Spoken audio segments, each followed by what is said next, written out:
Assalamualaikum warahmatullahi wabarakatuh. Saudara-saudaraku sebangsa dan setanah air. Ketemu lagi dengan saya di Gaspol Update ya. Teman-teman sudah pada tahu nggak nih? Sedang semangat-semangatnya menghina presiden dan bikin drama GPS ya, GPS di mobil atas nama mahasiswa dan seolah-olah membela rakyat. Ternyata teman-teman, si Tiolol Ardian tolol malah di ultimatum mahasiswa UGM.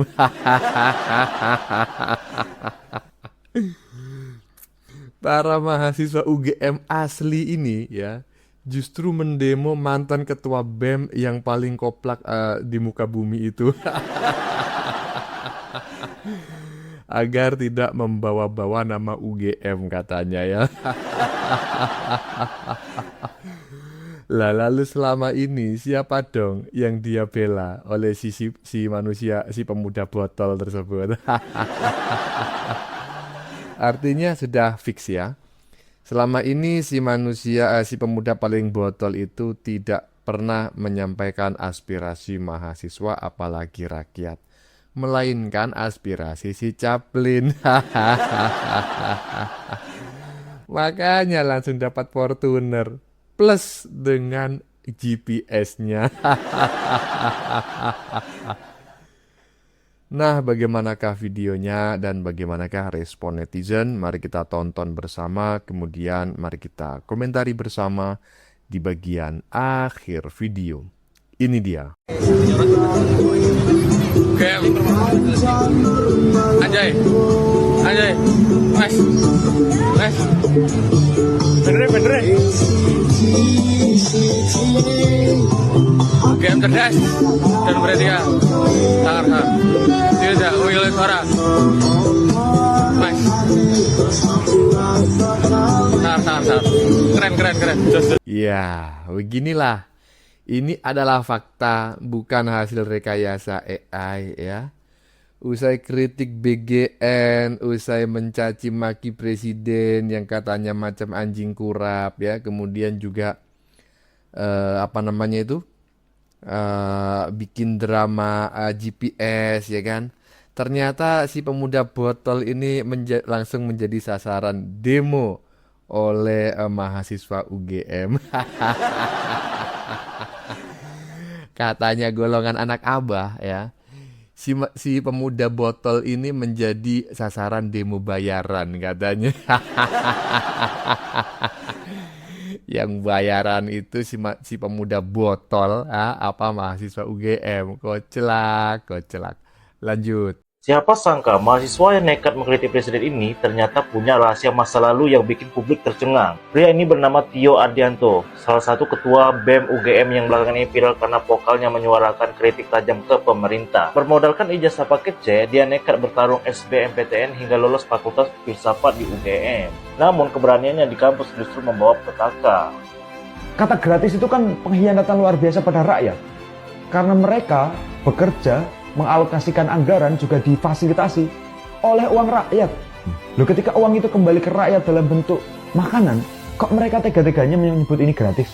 Pemerintah hari ini, rezim Prabowo Gibran, itu harus kita akui sebagai rezim yang bodoh. Rezim yang bodoh ini adalah rezim yang inkompeten. Dia tidak kompeten pada bidangnya. Itu terbukti dari bagaimana perekrutan kementerian misalnya. Kita bisa dengan sangat mudah mengatakan bahwa mereka yang hari ini duduk di kabinet itu tidak semuanya, bahkan dominan justru adalah mereka yang mampu menyenangkan hati Presiden Prabowo, bukan mereka yang mampu bekerja untuk rakyat. Ini poin pertama bahwa ini orang-orang yang inkompeten. Kalau kita lihat Badan Gizi Nasional misalnya, ketuanya saja, kepalanya saja bukan ahli gizi, tapi ahli serangga. Jadi rezim ini rezim inkompeten. Usai melayangkan kritik keras, hidup Tio mendadak berubah menjadi mimpi buruk. Dia mulai dihujani teror dari mulai nomor asing luar negeri diancam diculik, hingga ibundanya di kampung pun ikut mendapatkan pesan intimidasi. Gak sampai di situ saja, saat berada di sebuah kedai, Tio dikuntit oleh orang berbadan tegap yang diam-diam memotret dirinya. Puncaknya, ia sempat diiming-iming proyek miliar rupiah oleh sebuah lembaga kuat agar dia mau bungkam. Namun Tio menolak. Dan baru-baru ini sebuah alarm berbahaya kembali berbunyi ketika Tio nekat memeriksa kolong mobilnya dan mendapati alat pelacak rahasia sengaja ditempel di sana untuk memantau setiap pergerakannya. Di tengah kepungan teror yang mengancam nyawanya, Tio justru menolak untuk mundur. Dia mengirim pesan kuat bahwa tidak semua aktivitas bisa dibeli dengan harta dan perjuangan mahasiswa akan terus berjalan demi menjaga demokrasi Indonesia yang sedang tidak baik-baik saja. Gimana menurut lo? Makanya ya, koplaknya kagak ketulungan gitu loh. Bikin drama macam anak yang gak lulus SD. Ternyata kejar paket, bro. Kalau gak kejar paket, gak mungkin lah dia bikin drama yang sereceh itu, semurah itu. Teman-teman tahu kan ya, Dracin ya, drama Cina yang sangat populer di media sosial. Itu adalah drama yang paling receh, ya kan? Nah, si manusia botol mantan ketua BEM ini bikin skenario lebih receh lagi. Ternyata kejar paket. Aduh, pantas, pantas. Lanjut.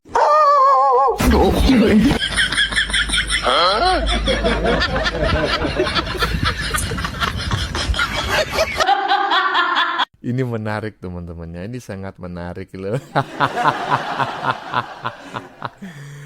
Fakta mobil mantan ketua BEM yang dipasang pelacak oleh OTK, ya kan?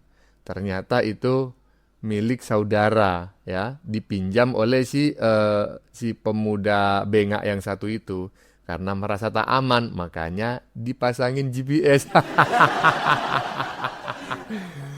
Udah keluar-keluar nuduh sana sini. Ternyata GPS yang masang saudaranya sendiri, si pemilik mobil asli. Lanjut. Ini parah nih.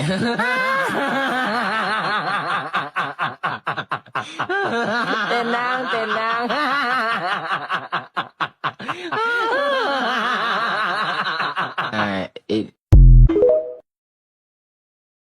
Ya, coba siapa yang tahu teman-temannya, jangan-jangan si pemuda botol yang satu ini memiliki hubungan kekerabatan gitu dengan wanita yang beberapa tahun lalu itu bikin isu dirinya itu dipukulin gitu, padahal habis operasi plastik. Nah, ini muncul lagi ya pemuda botol yang bikin drama nemu GPS di mobilnya, padahal dia pasang sendiri, ya kan, dia shooting sendiri, dia sebarkan sendiri. Emang saudara kembar, emang lucu-lucu ya para pembenci pemerintah itu, koplaknya kagak ketulungan ya. Lanjut.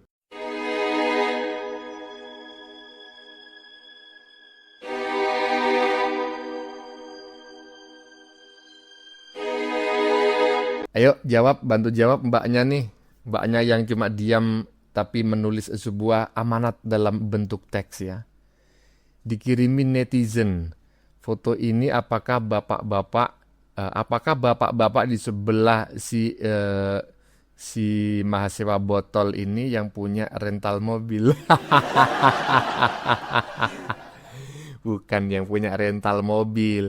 Mereka-mereka inilah yang aspirasinya itu disuarakan oleh si pemuda botol tersebut ya.